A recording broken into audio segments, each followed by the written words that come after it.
ঘটনা গইটা গেছে এলাকা রইটা গেছে, ঘটনা গইটা গেছে এলাকা রইটা গেছে। আমি কিছু কইতাম না মাইসে দেখতাছে, আমি কিছু কইতাম না মাইসে দেখতাছে। Hello, welcome back to my new channel protest with Libra. কেমন আছেন সবাই? অবশ্যই কমেন্ট করে জানাবেন। কিন্তু একদম ভালো নেই, কারণ আমার এতিম অসহায় ডিভোর্সি শারমিন আপার শরীর আর মন নাকি ভালো নেই, কিন্তু কেউ তাকে ফোন দিয়ে একটি খোঁজ নিচ্ছে না। আমি কিভাবে ভালো থাকি বলেন?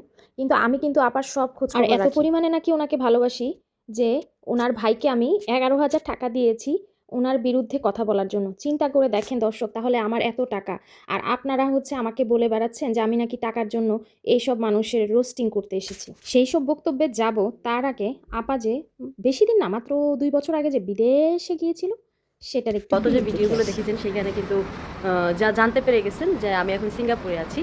তো এখানে আসার পরে অনেক কিছু দেখেছি, অনেক চড়াই উতরাই সব কিছুই পার করেছি। পার করার পরে অবশেষে এখন একটু রিল্যাক্সের জায়গায় আছি। তার কারণ এখন কিছুটা বুঝতে পেরেছি এখানকার পরিবেশ, তারপর এখানকার মানুষজন, এখানকার ভাষা সব কিছুই মোটামুটি একটু আয়ত্তর মধ্যে আসছে। তো এই জন্য এখন একটু ইজি মনে হচ্ছে। আর আমার চলে যাবার কথা ছিল আরও আগেই। তো পরে আমি বাংলাদেশ থেকে রিটার্ন টিকিট কেটে আসি নাই। তো এইখান থেকে যখন টিকিট কাটতে গেছি তখন একটু ঝামেলার মধ্যে পড়তে হয়েছে। এই জন্য আমার একটু যাইতে লেট হচ্ছে। যাই হোক, কবে যাচ্ছি সেটা আপনাদের টাইম টু টাইম জানাই দিব। আপডেট তো অবশ্যই পেতে থাকবেন, জানতে থাকবেন।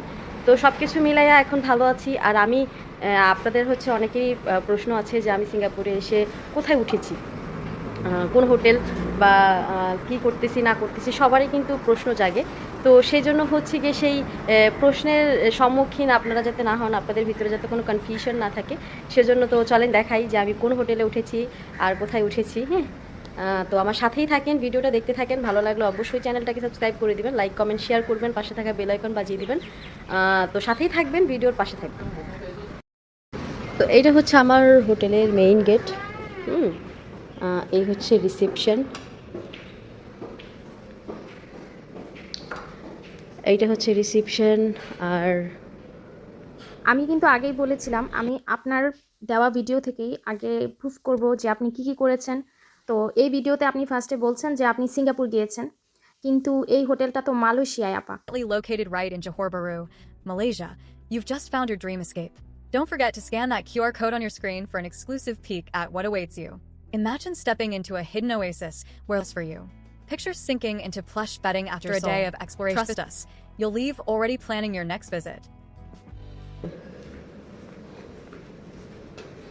লিফট, এই হোটেলের রুমগুলো মূলত এইরকম। তো আপা, আপনি বললেন আপনি সিঙ্গাপুর আছেন, কিন্তু এই রোজ কটেজ ইকো বোটানিক হোটেল, যেটা জহুর বারু এলাকায় অবস্থিত মালয়েশিয়ার, সেখানে আপনি কিভাবে গেলেন? হয় কালা চশমা পরার কারণে ঠিকঠাকভাবে দেখতে পারেননি কখন সিঙ্গাপুর থেকে মালয়েশিয়া চলে আসলেন, তাই না?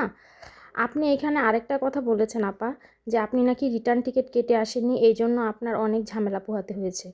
আমি স্ক্রিনে দেখাচ্ছি আপনি রিটার্ন টিকিট কেটেই গিয়েছিলেন, এবং অনেকে হয়তো বলবেন যে এটা যে সেই শারমিন আক্তার, অসহায় শারমিন আক্তার আপারই টিকিট, এটা কিভাবে বুঝবো? ইউএস বাংলা থেকে উনি টিকিট কেটেছেন। আমি একটু পরে দেখাচ্ছি যে উনি ইউএস বাংলাতে করেই গিয়েছিলেন। তো আমার সিট এনাদের পাশেই পড়েছে, তো ওই যে সিটে আছি বলছি। তো বোঝাই যাচ্ছে যে আপা ইউএস বাংলাতে করে গিয়েছিল, এবং এই টিকিটটা একদম পুরা রিয়াল। সেই সাথে আপার পাশে যে লোকটা বসেছিলেন, সেই লোকটা আপার পিছনে প্লেন থেকে নামার পর থেকে ঘুরঘুর করছে। প্লেনে আমাদের পাশে যিনি বসেন, প্লেন থেকে নামার পর তার আর কিন্তু কোনো অস্তিত্ব পাওয়া যায় না খুঁজে। কিন্তু এই আপার সাথে এই ভাইয়ার 3 ঘন্টার জার্নিতে এত ভালো বন্ডিং হয়ে গিয়েছিল যে ওনারা প্লেন থেকে নামার পর থেকে একসাথেই থাকছিলেন। এটার কারণটা কি আপা? অনেক মানুষ, বাট আমাকে বিদায় দেওয়ার মতো কেউ নাই, কারণ আমি এখন এসেছি বাবুনাই বাসায়, বাবু গ্রামে। আর ভাইয়া অসুস্থ, আপনারা জানেন। তারপর মাকে আর কেন আনবো, বন্ধু মানুষ, সেই জন্য আনি নেই। আর এই জন্যই আমি একদম একা। যাই হোক, সব কিছু মিলে যাচ্ছি, অনেক দূরের ট্রাভেল। অবশ্যই দোয়া করবেন যাতে ঠিকঠাক পৌঁছাতে পারি। ফার্স্ট টাইম জার্নি তো, তাও আবার একা একা। অত দূর যাচ্ছি, তো দোয়া করবেন। জি আপা, দোয়া করছি, কিন্তু এখন দোয়া করলে কি কাজ হবে? আচ্ছা যাই হোক, আর আপনার ভাবসাবই বদলে গেছে এয়ারপোর্টের ভিতরে ঢোকার পর। তো আপনাকে এত লাইফের ফার্স্ট আপনি দেশের বাইরে যাচ্ছেন, কিন্তু আপনাকে সি অফ করার জন্য কেউই আসেনি আপা। ঠিক আছে? কারণ আপনার সাথে আগে থেকেই ২ জন লোক ছিল। আপার ভাগ্য এত ভালো, আপা যেইখানেই যাইতেছে, সিঙ্গাপুর, ওনার ভাষ্যমতে সিঙ্গাপুর, আমরা ধরে নিলাম মালয়েশিয়া, যেখানেই যাইতেছে সেখানেই তো উনি এক একটা বাঙালি পাইতেছে, এবং সবগুলা বাঙালি ওনারে নিজে থেকে জিজ্ঞেস করে করে দিচ্ছে, দেন আমি একটু ব্লগিং করে দিই, দেন আমি একটু ব্লগিং করে দিই। বুঝছেন তো আপা কতটা অমায়িক, যে ওনারে দেখলেই মানুষ এসে বলে দেন আমি একটু ক্যামেরা ধরে দিই। আর এখানে আসার পর একটা বাঙালি ছেলেকে, বাঙালিও না অ্যাকচুয়ালি, ও হচ্ছে বাংলা বুঝে আর কি, ওকে পাইছি। তো ও হচ্ছে আমার ক্যামেরাটা ধরে দিছে। আমি যখন কথা বলতেছিলাম তখন ও আমাকে জিজ্ঞেস করতেছিল টুকিটাকি, তখন আমি বললাম যে আমি ব্লগিং করি, তো উনি যদি আমাকে একটু হেল্প করে তাহলে আমার অনেক বেশি সহযোগিতা হয়। তো সেই ক্ষেত্রে ছেলেটা আমাকে একটু হেল্প করছে, একটু ভিডিও করে দিছে। আমি হলো একজন বাঙালি পাইছি, তার দিয়ে ক্যামেরা ধরাইছি, তো আমি একটু মজা ছিল। আর এটা হচ্ছে সেই রংধনু হোটেল, যেই হোটেলে হচ্ছে কি সবসময় আমি আসার পরে অ্যাকচুয়ালি খাইতে বসছি। এখানে ওইভাবে না কোনো কিছুই খাওয়া যায় না, কেমন জানি একটা কাঁচা কাঁচা কাঁচা কাঁচা ভাব। তো এইখানে হলো আমি গ্রিল নিয়েছি আর হচ্ছে নান রুটি নিয়েছি। এখানকার নান রুটিগুলো কেমন জানি লাগে, মানে উপরে কি একটা, মানে উপরে একটা তেল মাখন না ঘি যেন দেয়। এই ধরনের সবগুলোতে কিন্তু হচ্ছে গিয়ে অনেক বাঙালি থাকে। তো আমি হলো যখন কেনাকাটা করতেছিলাম, মানে নিজে নিজেই যখন ভিডিও করতেছিলাম, তখন হচ্ছে একটা বাঙালি ছেলে যে এই দোকানে এই শপে কাজ করে, তো ও হলো আমার সাথে কথা বলছে, পরে হচ্ছে ও আমাকে এতটুকু জায়গায় ভিডিও করে দিয়েছে যে আপু আমি একটু হেল্প করি। তো এর জন্য তাকে ধন্যবাদ। আর কি বলবো, আর আপনারা তো সবাই একই কথা, আমি কাউকে না কাউকে নিয়ে গেছি। আসলে সত্যি কথা বলতেছি, আমার সাথে কেউ নাই, আমি কাউকে নিয়ে আসি নাই। এখন বাদ বাকিটা আপনাদের ধারণা। হ্যাঁ, কি বলবো আপা, যতই দেখছি ততই আমি আপনার চালাকির জন্য অবাক হয়ে যাচ্ছি। আপনি নিজেকে এত বেশি চালাক মনে করেন? আর আসলে আপনার যে ভিউয়ার্সরা আছে, ম্যাক্সিমাম ভিউয়ার্সরা তো জাস্ট দেখার জন্য দেখে আপনাকে। তো কেউ তো আসলে ওইভাবে আপনাকে ধরতেও যায় না। কিন্তু আপনি আসলে মনে করেছেন যে আপনি যাই করেন না কেন, যত জেনা, জুলুম, অন্যায় যাই করেন না কেন, আপনার ভিউ তো হইতেছে, তাই না? তো আপনি কি করেছেন, কি আপনি একটা বিজনেস পারপাসে ইয়েতে গিয়েছেন, মালয়েশিয়া গিয়েছেন, সেই সাথে আপনি আবার ব্লগও করেছেন। ব্লগ করার লোকটা আপনি সামলাইতে পারেন নাই, এবং খুবই সাবধানতার সাথে আপনি ব্লগ করেছেন। কিন্তু তারপরেও কি জানেন, সব কিছুরই কিন্তু একটা প্রমাণ থেকে যায়। আমি ফার্স্টে বলেছিলাম আমি ফার্স্টে আপনার ব্লগ থেকে প্রমাণ দিব, তারপরে আমি আসল প্রমাণ দিব। আপনি যেইখানে যাচ্ছেন সেইখানেই একজন করে বাঙালি পেয়ে যাচ্ছেন আপনার ক্যামেরা ধরার জন্য, সেটাও বুঝলাম, ঠিক আছে।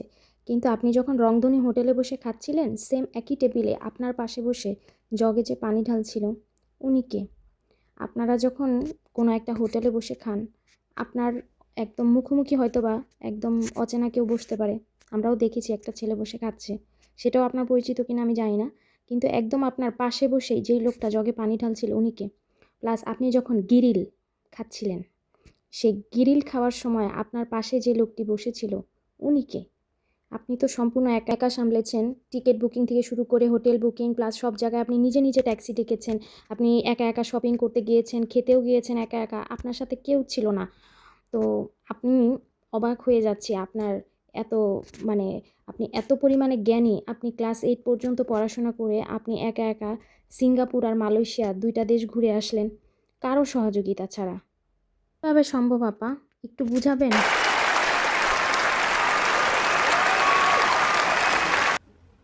বুঝছেন?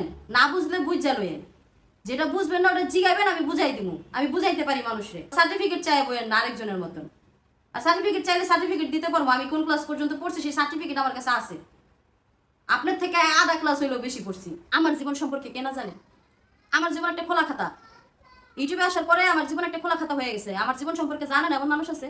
আমার যে 50,000 সাবস্ক্রাইবার আছে, প্রত্যেকটা মানুষ জানে আমার জীবন কি, আমার জীবন বৃত্তান্ত কি, সবাই জানে। একটা খোলা খাতা। আমি বিদেশ গেছি, আপনার কাছ থেকে টাকা নিয়ে গেছি নাকি আপনার কোনো পরিচিত মানুষের কাছে যাই উঠছি, নাকি কি কারণে গেছি সেটা আমি আপনার কাছে গাইয়া বেড়েছি? কোনো গল্প করছি আপনার কাছে আমি? আমার বিদেশ যাওয়া নিয়ে আপনার মাথা ব্যথা কি? আমার বিদেশ যাওয়া নিয়ে আপনি কি বুঝাইতে চান? না আপা, কিছুই বুঝাইতে চাই না। কি বুঝাইতে চাইবো বলেন? আপনার জীবন খোলা খাতা, আপনার জীবন নিয়ে কিছুই বলার নাই, আপনার জীবন সম্পর্কে সবাই জানে। কিন্তু এই 2 দিন আগেই আবার আপনি কান্নাকাটি করলেন, আপনার নাকি সব মান সম্মান চলে যাইতেছে। দুনিয়াতে সব থেকে বড় সম্পদ তার ইজ্জত, তার চরিত্র। সেই চরিত্রের দিকে আঙুল তুললে একটা মেয়ের কি পরিমাণ খারাপ লাগে সেটা আমি জানি, যার জন্য আমি কোনোদিন কারোর চরিত্র নিয়ে কথা বলি না। কোনোদিন হাজবেন্ড আমার লাইফ থেকে চলে গেছে, না আমি ওদের চরিত্র নিয়ে কথা বলছি, না আমাদের ফ্যামিলির কারোর চরিত্র নিয়ে আমি কোনোদিন কথা বলছি। আমার কাছে প্রত্যেকটা মানুষের চরিত্র, আমার নিজের চরিত্র, নিজের ইজ্জত আমার কাছে যতটা দামি, অন্য আরেকটা মানুষের ইজ্জত চরিত্র আমার কাছে ঠিক ততটাই দামি মনে হয়, আমি ততটাই দামি মনে করি। এই জন্য আমি আজ পর্যন্ত কোনো দিন কোনো কথা বলি নাই। অথচ আমার নামে এত এত কমেন্ট, এত এত বাজে কথা, এত এত খারাপ কথা একটা মানুষের সম্পর্কে একটা মানুষ কেমনে কয়? কোন মানুষের চরিত্র সম্পর্কে একটা মানুষ এত খারাপ কথা কেমনে কয়, কেমনে বের হয় তার মুখ দিয়ে? থাকতেই পারে শত্রুতা, একজনের সম্পর্কে শত্রুতা থাকাটা কোনো খারাপ কিছু না। আমার যদি একজনের ভালো না লাগে, তার সম্পর্কে আমি কখনোই ভালো কথা বলবো না। তার মানে কি তার ইজ্জত নিয়ে আমি এইভাবে খেলবো, এমনি খেলবো? এই জায়গাটাতে সেও কাজ করে, আমিও কাজ করি। হ্যাঁ, হাসি খুশির দিন শেষ, এখন নাকের পানি আর চোখের পানি। তো আপা হচ্ছে কোনোদিনও কারো চরিত্র নিয়ে কোনো কথা বলে নাই, মানুষ শুধু শুধু শত্রুতা করে তার পিছনে লাগে, বুঝছেন তো দর্শক? মানে আপা এতটা অসহায়, আপা একে তো এতিম, হোক না উনি 28 বছর বয়সে এতিম হয়েছে, কিন্তু এতিম তো। তারপরে আবার হচ্ছে আপা ডিভোর্সি, ওনাকে সব হাজব্যান্ডরা ডিভোর্স দিয়ে দিচ্ছে, উনি নিতে চায় নাই।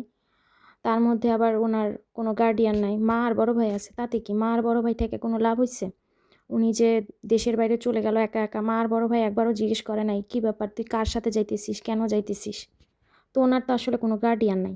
তো উনি ওনার মতন একটা অসহায় মানুষের পিছনে মানুষ কেন লাগছে? খুকি কেন শুধু শুধু ওনাকে অনলাইনে এসে এত বেইজ্জতি করলো? তো খুকিকে কিন্তু উনি কিছুই বলে না, ওনার ইজ্জত নিয়ে, খুকির ইজ্জত নিয়ে উনি কিছুই বলে নাই।